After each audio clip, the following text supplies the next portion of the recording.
सुप्रभात। सबसे पहले आप तमाम शिक्षक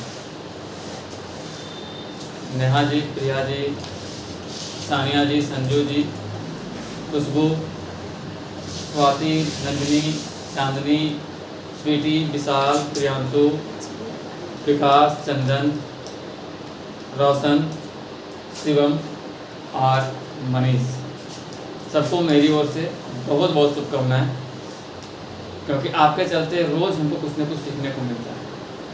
प्रतिदिन कुछ न कुछ सीखते हैं।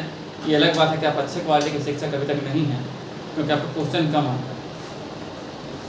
अच्छे क्वालिटी के शिक्षक आप हो जाइएगा, ज़्यादा क्वेश्चन पूछिएगा तो हमको ज़्यादा सीखने को मिलेगा। और उन तमाम शिक्षकों को भी आज शिक्षक दिवस की शुभकामनाएं, जो हमको पढ़ाए हैं या कभी पढ़ाएंगे या कहीं ना कहीं कुछ बताएंगे। आज का टॉपिक है सामरिक प्रतिस्पर्धा क्या है, कोल्ड वॉर क्या है, बर्लिन की दीवार क्या है और इसके गुट निरपेक्षता। ठीक है जी मैम। संजू मैम कुछ बोल रही हैं? तो एक्चुअली आप लोगों को थोड़ा सा ऑकवर्ड लग रहा होगा, लेकिन क्या है ना कि हम उल्टे दिमाग के टीचर हैं। मेरा मानना है कि बच्चों से बड़ा टीचर कोई नहीं होता है। टीचर के लिए पद हमको जरूर शिक्षक का मिला है, लेकिन मेरे लिए आपसे बड़ा टीचर कोई नहीं है, क्योंकि आप जो क्वेश्चन पूछते हो ना, उससे हम सीखते हैं। अब आप नहीं पूछोगे तब नहीं सीखेंगे, क्योंकि आप अगर लिमिट क्वेश्चन पूछोगे तो हमारा जो पढ़ाने का दायरा है वो सिमटता जाएगा। आप क्वेश्चन को ब्रॉड होकर पूछोगे तो मेरा भी दायरा बढ़ेगा और मेरा भी नॉलेज गेन होगा। ठीक है, तो अभी आप लोग ही शिक्षक हो, जब आप लोग शिक्षक बन जाओगे तब विद्यार्थी रहोगे। तो आप लोग ज़्यादा ज़्यादा क्वेश्चन पूछो ताकि मेरा कम से कम नॉलेज गेन हो। एक क्वेश्चन आया है कि सामरिक प्रतिस्पर्धा क्या है। तो सामरिक प्रतिस्पर्धा का अर्थ ये है कि दो या दो से अधिक पक्ष जब आपस में, प्रतिस्पर्धा का मतलब क्या होता है? कंपटीशन। तो दो या दो से अधिक पक्ष जब आपस में कंपटीशन करते हैं तो उसको बोलते हैं सामरिक प्रतिस्पर्धा। अब पक्ष में कौन हो सकता है? कि हो सकता है कि नेहा जी प्रिया जी से करें, नेहा जी संजू जी से करें, नेहा जी सानिया जी से करें, या सानिया जी संजू जी से करें, या गर्ल्स ग्रुप बॉयज ग्रुप से करें। ये भी प्रतिस्पर्धा है। या फिर ये हो सकता है कि जो सीनियर्स ग्रुप है वो आपस में चारों प्रतिस्पर्धा करें कि भाई हमको सबसे पहले जॉब लेना है। या आप जो जूनियर्स ग्रुप हैं आपस में कंपटीशन करें कि जब 2026 का एग्ज़ाम होगा तो सबसे ज़्यादा मार्क्स लाना है। तो ये है सामरिक प्रतिस्पर्धा। ठीक है, ये तो बात हो गई कोचिंग की या इंस्टीट्यूट की। इससे बाहर जाइएगा तो दो कंपनियों के बीच होता है। जैसे माइक्रोसॉफ्ट और गूगल के बीच में कंपटीशन चल रहा है, कौन सबसे आगे थे।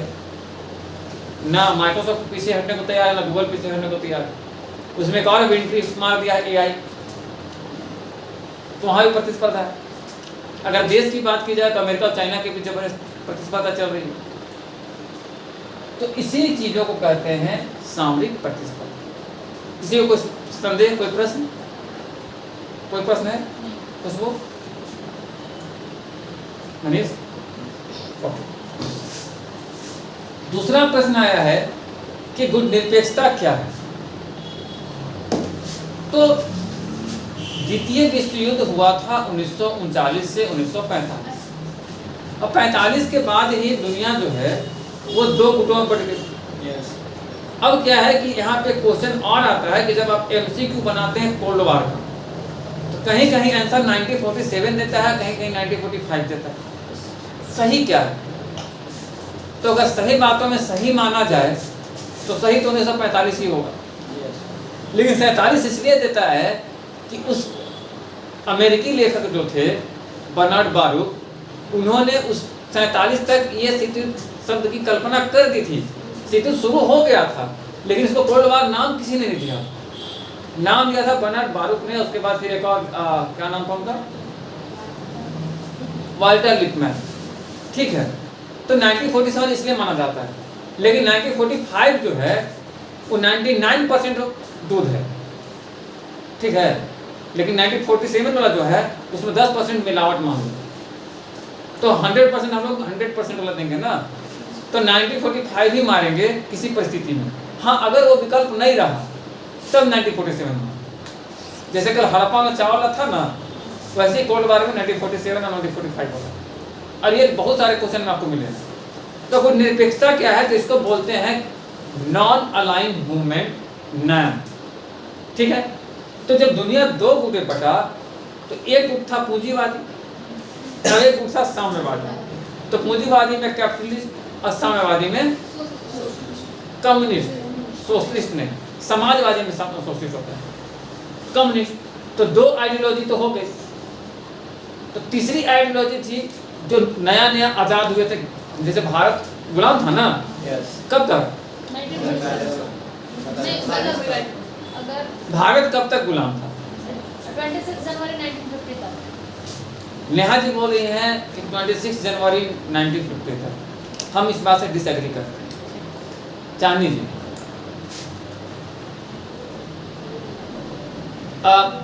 इसमें आंसर सुनो, प्रियांशु तुम गूगल करके रखो, तब तक इन लोग को बताना हो तुम ही बताओगे, हम नहीं बताएंगे, हमको आंसर पता है। गोवा कब आजाद हुआ था पुर्तगाल से? आप लोग बताइए, हिंट कर दिए आप लोग को। भारत कब तक गुलाम था? सानिया जी, संजू जी, स्वाति, नंदिनी, विशाल। 1978 में गोवा आजाद हुआ। भारत कब तक गुलाम था, मेरा प्रश्न ये।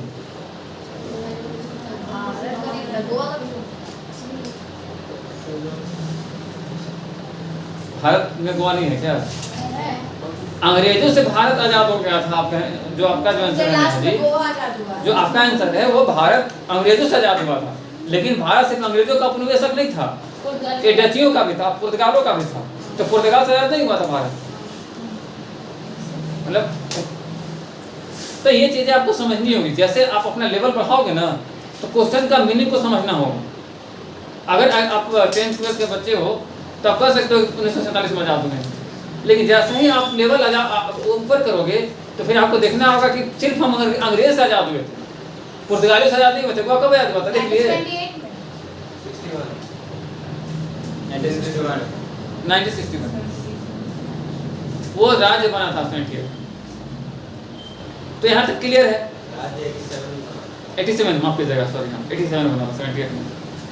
तो कुछ निरपेक्षता क्या है? तो दो गुट बने, एक कैपिटलिस्ट और एक कम्युनिस्ट। और एक ऐसे देश थे जो कि नए नए गुलामी से आजाद हुए थे। उनमें पंडित नेहरू का मानना था कि यार वो लोग तो, हम अभी तुरंत आज़ादी हुए हैं 47 में, ठीक है, और तुरंत तो वो लोग नया नया अपना सैनिक गुट बना लिया। हम अगर अमेरिका के साथ जाएंगे तो सोवियत संघ रूस वाला गोली मार देगा, और सोवियत संघ रूस के साथ जाएंगे तो अमेरिका वाला गोली मार देगा। हमारे पास तो कुछ है नहीं। तो बार्डूम में मीटिंग होती है 1955 में। ये एमसीक्यू आता है कि बार्डूम सम्मेलन कब हुआ? तो बार्डूम में मीटिंग होती है 1955 में, और उसी में तय होता है कि हम किसी भी सैन्य गुट में शामिल नहीं होंगे। गुट निरपेक्षता का मतलब ये नहीं था कि अमेरिका में शामिल नहीं होंगे, ये नहीं था कि सोवियत संघ में शामिल नहीं होंगे। उसका मतलब ये था कि सैन्य गुट में शामिल नहीं होंगे। जैसे अमेरिका का सैन्य गुट था नाटो, सोवियत संघ का सैन्य गुट था वार्सा। तो हम अमेरिका के भी साथ हैं, सोवियत के भी साथ हैं, हम उनके सैन्य संस्थाओं का पार्ट नहीं बनेंगे। नाटो का पार्ट कोई भी विकासशील देश नहीं बना, वार्सा का पार्ट कोई भी विकासशील देश नहीं बना। तो यहाँ पे क्या था कि मिश्रित देशों का समूह था, वो बनाता है अपना एक अलग नाटो, वार्सा के बाद नैम। और इसका नींव पड़ता है 1955 बार्डूम सम्मेलन। कब पड़ता है? 1955 बार्डूम सम्मेलन। और इसके फाउंडर थे 5 लोग, जिसमें भारत इसको लीड कर रहा था। बोला कि भाई हमको ना अमेरिका से मतलब है ना रूस से मतलब है, जो मेरे जनता को फायदा पहुंचाएगा वो मेरा है। हमको इंटरनेशनल पॉलिटिक्स का हिस्सा नहीं पड़ना है, हम अपना पॉलिटिक्स चलाएंगे। और इसीलिए कहा जाता है भारत का सृजन करता नेहरू, क्योंकि उस समय कोई भी गरीब देश अमेरिका के साथ जाना पसंद करता या फिर यूएस के साथ जाना पसंद करता।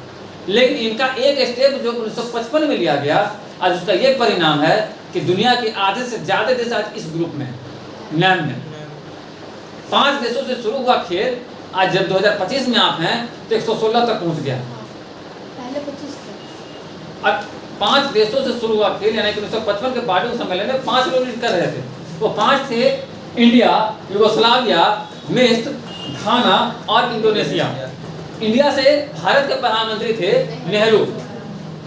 यूगोस्लाविया से थे जोसेफ ब्राज टिटो, पूरा नाम था जोसेफ ब्राज टिटो। और नासिर अब्दुल गमाल नासिर जो थे ये थे मिस्र से। और वामे एनक्रुमा जो थे ये घाना से थे। और सुकर्नो जो थे वो इंडोनेशिया से थे। तो बार्डुम सम्मेलन में 5 बंदाओं जो थे, 5 अपने देश के प्रमुख जो थे, ये मीटिंग करते हैं, तय करते हैं कि हम किसी भी सैन्य संगठन में शामिल नहीं होंगे। अमेरिका में शामिल होंगे ये बात नहीं कहे, सोवियत ग्रुप में शामिल होंगे।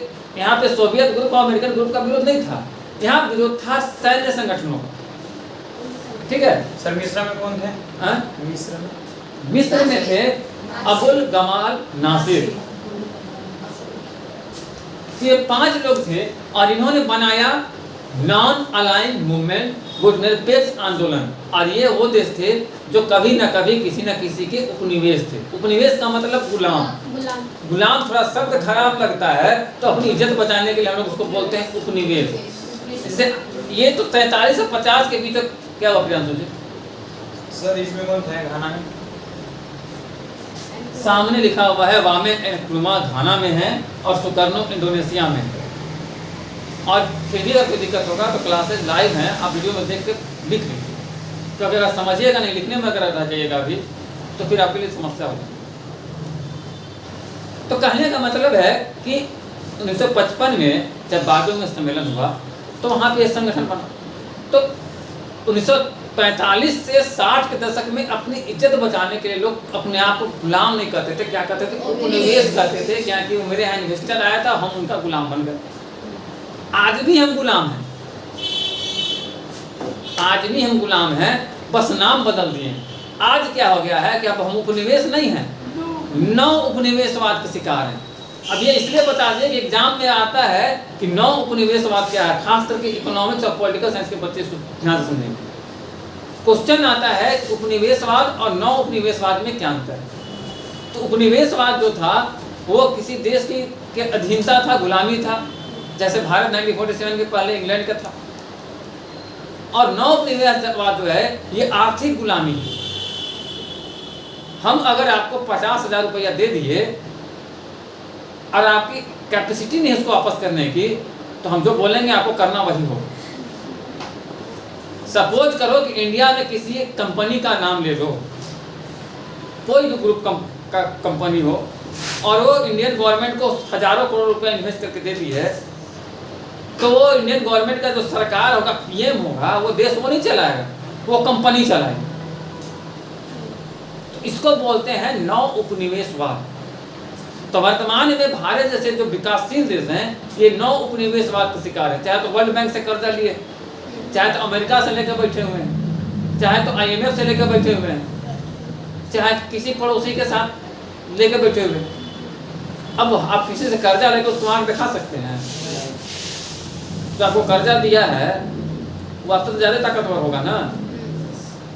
तो जाहिर सी बात है। तो इस स्थिति में क्या है कि हम गुलाम हैं, लेकिन दिखावा के लिए अपनी हम कहते हैं कि हम संप्रभु हैं, हमारा जब बुझाएगा वही करेंगे। लेकिन प्रधानमंत्री कोई बन जाए, अगर आप कर्जा में हैं तो गाइड वहीं से होइएगा जहाँ से आप कर्जा लीजिए, सरकार उसी की चलेगी। हम अगर आप हमको पैसा दे दीजिए 1 लाख रुपया, हमको औकात नहीं आपको वापस करने का। हम कितनों ईगो में रहेंगे तो आपसे दवा थोड़े पाएंगे। आपसे बोलेंगे मालिक कल दे दे, तो कल दे दोगे तो ठीक है, जब तक है मेरा पैसा तब तक मेरा ही काम करो, और नहीं करोगे तो भी तुरंत लाके दो। तो इसको बोलते हैं नौ उपनिवेशवाद। उपनिवेशवाद जो 1947 के पहले, दोनों में क्लियर है। तो उसके बाद 1961 में एक समिट होता है, इसको बोलते हैं बेलग्रेड समिट, बेलग्रेड सम्मेलन। बेलग्रेड में पहला गुटनिरपेक्ष दलों का बैठक आयोजित किया जाता है, और ये होता है 1961 में। कहाँ? बेलग्रेड में। और पहले बैठक में शामिल होने वाले देशों की संख्या होती है 25, यानी कि बार्डुम में 5 और 61 में 25, और 2025 में 116। 116, ठीक है। तो ये इस गति से बढ़ा।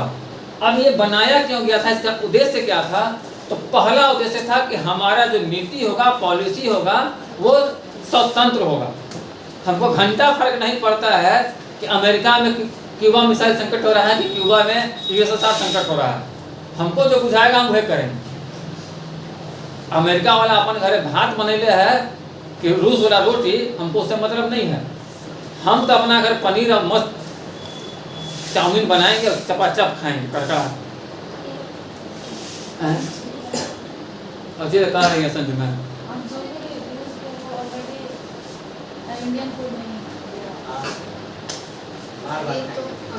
बात इंडियन फूड की नहीं है, बात एग्जांपल देने की है।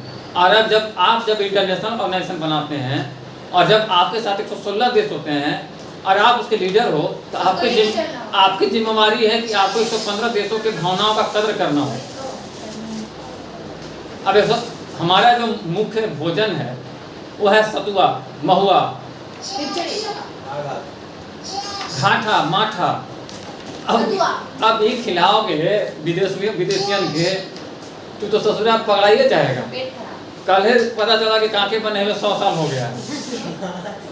हाँ, कांके का निर्माण हुए, ऐसे देखो जो रिनपास है, रिनपास का निर्माण हुए 250 साल हो गया, लेकिन वो पहले बिहार में था, स्थान चेंज होते रहा। कांके आए हुए 100 साल कल पूरा हुआ। अब वो सब अंग्रेजों में कांके आ जाएगा तो फिर समझ रहे हो, दिखते न हो जाएगा। हॉस्पिटल में का जगह बढ़ाना पड़ेगा, इसका ध्यान रखना है। तो हमको लगता है कि निरपेक्षता आपको बहुत अच्छे से समझ में आ गया होगा, या किसी को कोई क्वेश्चन है तो पूछ सकते हो।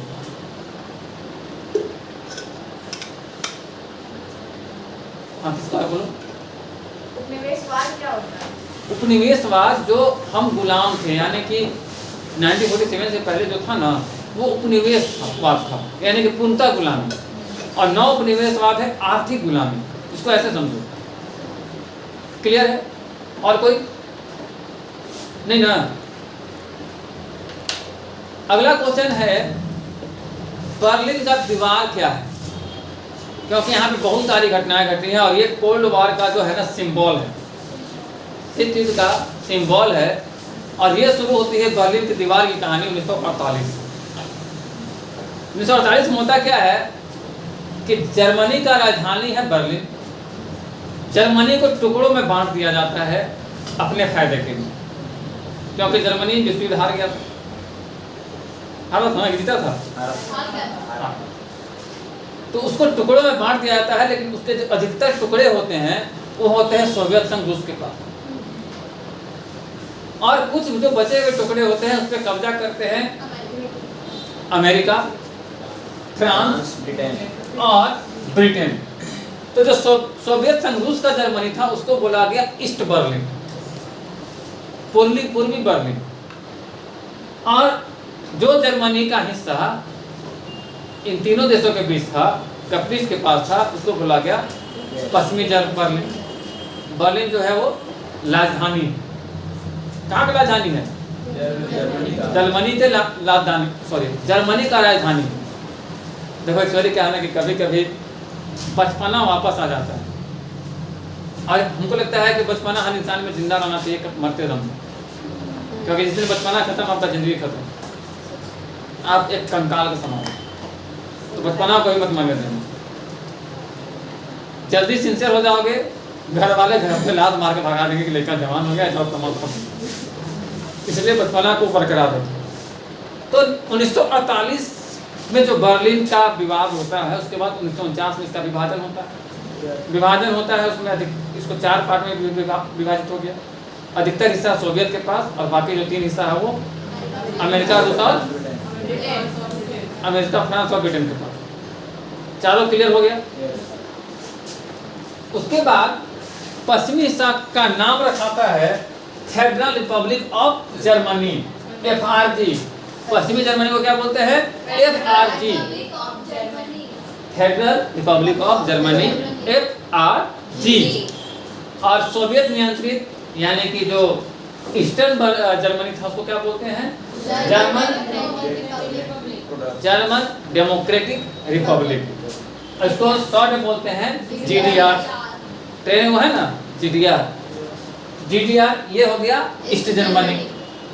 अब इसमें क्या था, इन दोनों में फर्क क्या था, तो दोनों विचारधारा में बंट गया।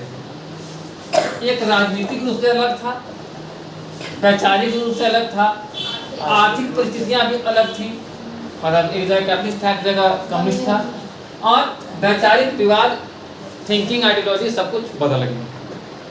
अब वो क्या था, तो अमेरिका का जो गुट था या फ्रांस का जो गुट था या जो ब्रिटेन का ग्रुप था, वहाँ पे लोकतंत्रवादी प्रजातंत्र व्यवस्था अपनाया गया या लोकतांत्रिक पूंजीवादी व्यवस्था अपनाया गया। कहाँ पे? अमेरिका, ब्रिटेन और फ्रांस में लोकतांत्रिक पूंजीवादी व्यवस्था को अपनाया गया, यानी कि वहाँ पे डेमोक्रेसी था। कैपिटलिस्ट होने के साथ साथ इन 3 देशों में डेमोक्रेसी को लाया गया। और जो ईस्ट जर्मनी है, यहाँ पे कम्युनिज्म लाया गया, कम्युनिस्टवादी व्यवस्था लाया गया, साम्यवादी व्यवस्था अपनाया गया। तो दोनों में डिफरेंस हो गया ना, कोई कंफ्यूजन? ओके। उसके बाद ये चलते रहा संकट, इसको बोलते हैं बर्लिन संकट। तो संकट जो है वो चलते रहा, और क्या बनाया? जन पलायन। संकट के क्रम में क्या हुआ कि पब्लिक का इधर से उधर जन पलायन जो है, जनता जो है पलायन करने लगी। यानी कि पूर्वी यूरोप के जो लोग थे वो पश्चिमी यूरोप में जाने लगे, लेकिन आप यूरोप नहीं, जर्मनी को मानिए। तो पूर्वी जर्मनी के लोग पश्चिमी जर्मनी में जाने लगे, और जाने वालों की संख्या जो है 1949 से 1961, अगर 12 साल की बात की जाए तो लगभग 30 लाख बताई जाती है। तो ईस्टर्न जर्मनी से वेस्टर्न जर्मनी की ओर पलायन हुआ, लगभग संख्या उनकी थी 30 लाख लोगों की। और इसके बाद USSR या GDR ग्रुप जो था, उसको डर हो गया कि पूरा का पूरा हिस्सा खाली ना हो जाए। 30 लाख छोटी पॉपुलेशन तो है नहीं, तो उनको ये डर हो गया कि पूरा देश में खाली ना हो जाए। तो जब डर हो जाता है तो रातों रात एक दीवार खड़ा हो जाता है, एक ही रात में। और वो रात थी 12 और 13 अगस्त की मध्य रात। इसीलिए आंसर MC को जब आता है 13 अगस्त मारते हैं, वो मध्य रात्रि में ही दीवार खड़ा कर दिया गया। तो मध्य रात्रि वाले को हम अगले दिनों में काउंट करेंगे, ठीक? कितना लोग तो- मिलके बनाए दीवार? हैं? कितना लोग मिलके बनाए? बताते हैं। तो 12 और 13 अगस्त को एक ही रात में किया गया, तो इसका आंसर हो जाता है 13 अगस्त 1961 को बर्लिन दीवार खड़ी की। अब एक सवाल आया है कि कितने लोग मिलके बनाए थे। तो सानिया मैम, उस समय दुर्भाग्य से मैं जर्मनी में नहीं था। पहला जवाब है आपका, और दूसरा जवाब है कि धरती पे मजदूरों की गिनती नहीं होती, रईसों की गिनती होती है। आज इंडिया में कितने मजदूर हैं? फिर ये बहुत ज्यादा लेवल होगी तब ना एक ही रात में बन गया। नहीं, बहुत ज़्यादा मजदूरों की संख्या की जरूरत नहीं पड़ी, क्योंकि जब दीवार बनाया गया था वहाँ पे गाना बज रहा था, कांटा लगा। सुनो गाना, सुना दें। मोबाइल ही तो मेरे पास नहीं है। ठीक है जी। पुलिस भी था उसमें, आर्मी वाला भी था।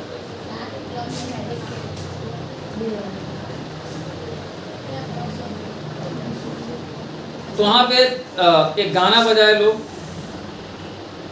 और गाना का नाम था कांटा लगा। देखते हैं बजा के। हैं? किस सिंगर का? अब ये गाना है और इसको जर्मनी में बजाया गया था, और इसको लगभग 20,000 लोग 20,000 लोग मिलकर गाए थे।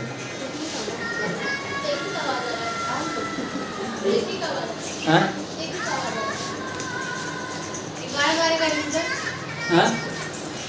तो कहने का मतलब है कांटा लगा, 20,000 लोग मिलकर गाना बजाए थे, मतलब 20,000 मजदूरों ने कांटे का दीवार बनाया था। उस समय कंक्रीट का दीवार नहीं बना। पुलिस और आर्मी वाले उसमें पुलिस, आर्मी, जितने लोग थे, पूरे सरकारी कर्मी को लगा दिया गया कि भाई आप रातों रात बाड़ समझते हो, कटीला तार वाला, उसको बाड़ लगा दो, और जहाँ नहीं लगा पाते हो बैरिकेडिंग लगा दो। रोड में नहीं देखते हो पुलिस बैरिकेडिंग लगा देता है, तो बैरिकेडिंग लगा दो। तत्कालिक व्यवस्था किया गया हो। ये 13 अगस्त को कोई दीवार पर खड़ा नहीं हुआ था, तत्कालिक रूप से इसको घेराबंदी कर दी गई तार से और बैरिकेडिंग लगा दी। हाँ, इसीलिए इसको बोला गया बर्लिन माउथ, बर्लिन वाल नहीं, उसमें इसको बोला गया बर्लिन माउथ। हाँ, बर्लिन माउथ क्या बोला गया? हाँ, MAUER स्पेलिंग में लिखना होगा, बर्लिन माउथ। उसके बाद जब वो काम हो गया, उसी लाइन पे, उसी वायर के पास 2 दीवारें खड़ी की गई। एक दीवार था इनर वॉल और एक दीवार था आउटर वॉल, ठीक है? एक अंदर की दीवार, एक बाहर की दीवार, और दोनों दीवारों की लंबाई तो एक ही होगी क्योंकि दोनों दीवारें थी, समानांतर थी। 155 किलोमीटर दूरी पे ये दीवार खड़ा किया गया, और वो दीवारें थी कंक्रीट की। कंक्रीट समझते हैं ना? और उस दीवार के बीच में डेथ स्ट्रिप था, एक गलियारा था जहाँ पे जाना मौत को आमंत्रण देना, उसको बोला गया डेथ स्ट्रिप, ठीक है? और गार्ड टावर बनाए गए, सर्च लाइट बनाए गए, माइन बनाए गए, और ये जो दिख रहा है ये भी लगाया गया, कुत्ता की व्यवस्था की गई। और ये छोटा मोटा कुत्ता नहीं होता था, अगर भौंक दिया तो उसका मुंह, आपका मुंह उसके मुंह में चल जाए। जर्मन शेफर्ड था, जर्मनी में ना था, तो जर्मन शेफर्ड था। देखो आजकल कुत्ता पालने का शौक लोगों को हुआ है। आजकल जानते हो, किसी के घर जाओगे तो आपको ये नहीं लिखा हुआ मिलेगा कि अतिथि देवो भव, वहाँ ये लिखा मिलेगा सावधान कुत्ते हैं, या कुत्ते से सावधान। तो एक नया प्रचलन शुरू है कुत्ते पालने का। तो कुत्ते जो है जर्मन शेफर्ड मांगा, सबसे अच्छे कुत्ते माने जाते हैं, अच्छा दूसरे का मानता है लोग। तो जर्मन शेफर्ड क्यों? क्योंकि 1961 में जो दीवार बना उसमें इनकी भूमिका बहुत महत्वपूर्ण थी। कोई अगर पास होता था खलास मानी से उचकता था, खलास मानी खा जाता।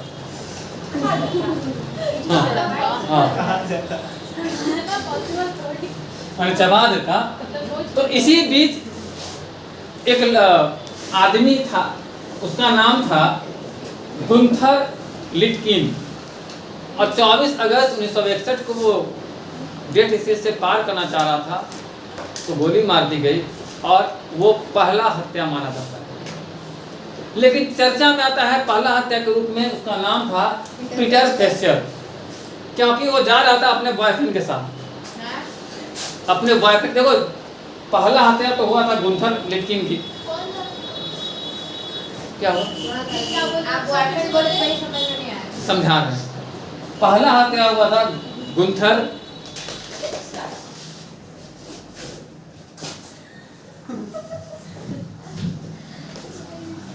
पहला हत्या हुआ था गुंथर लिटकिन की,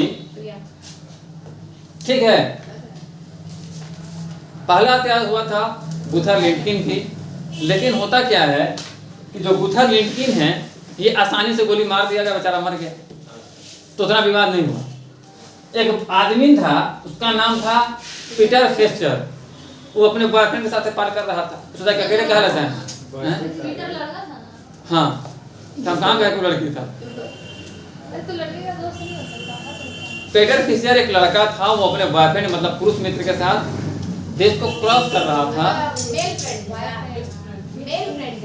हाँ,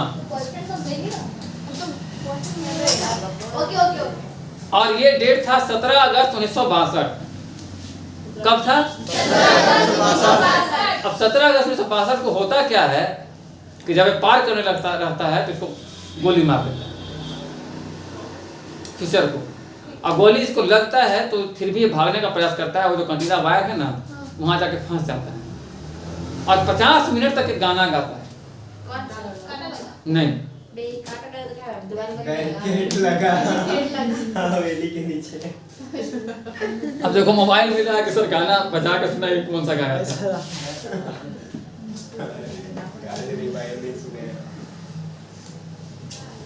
11 का मान बैरिकेड लगा हवेली के नीचे इधर कहीं नहीं इसमें। दिल के अरमान को है नहीं ले ओ सर कम से कम इतना दूर बड़ा नहीं सर। पागल मार खा ऐसा क्या गुनाह किया छूट गए ये गाना इंग्लिश में गाया हुआ ना चलो दिल में सब गोली लगा था, कांटा में फंस गया तो तड़प तड़प के उसका आह निकल गया और वो तड़पते रहा लगभग 50 मिनट तक। इसीलिए ये जो मर्डर है, ये ब्रूटल हत्या है, ये काफी पॉपुलर हुआ और ऐसे बहुत सारे किताबें आप पढ़ोगे तो उसमें लिखा होगा कि पीटर फिशर की ही पहली हत्या हुई। ठीक है, तो इसका कारण ये था कि 50 मिनट तक ये तड़पते रहा, गोली मार लगा ना दिल में तो दौड़ के भागा, आगे कांटा लगा था, गाना बजाए थे पिछले कुछ देर पहले, तो कांटा लगा था, कांटा में आगे फंस गया और जब कांटा फंस गया तो वहां तड़प तड़प के आह निकल गया। देखो एक तो टीचर डे है, दूसरा कि गाना बजाने का मैटर ये होता है कि जब एग्जाम में जाओ तो आपको अचानक से याद आ जाए कि सर ये गाना बजा तो इसका आंसर हो जाए। रंगून गाने वाला बहादुर शाह जैसे पिछले बार बहादुर शाह जफर का क्वेश्चन आया था तो कुछ बच्चों को रंगून का गाना याद आ गया था, लोग सही आंसर लिखते हैं। शुरुआत में याद हो गया था गाना से तो हो गया ये। अब आते हैं, मारी गोली गई थी डेथ स्ट्रिप में 50 मिनट तो सर्वे से यहाँ तक क्लियर होगा कॉन्सेप्ट, कोई डाउट नहीं है।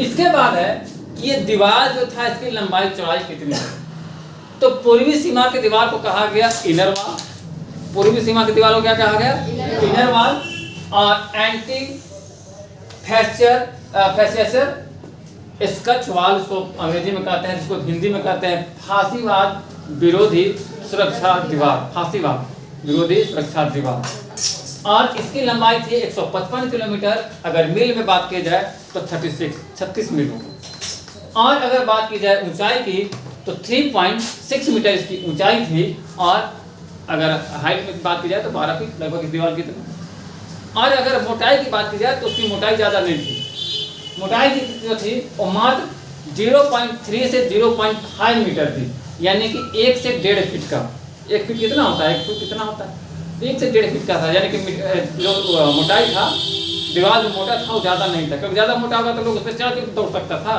दीवार पतली बनाई गई, मान के चलो कि कहीं कहीं 5 इंच का दीवार था तो कहीं कहीं 10 इंच का दीवार, ठीक है, लेकिन वो मजबूत था, कंक्रीट का था, ढाला हुआ, उसको तोड़ नहीं सकते। तो पहला तो समझ में आ गया कि दीवार का लंबाई चौड़ाई कितना।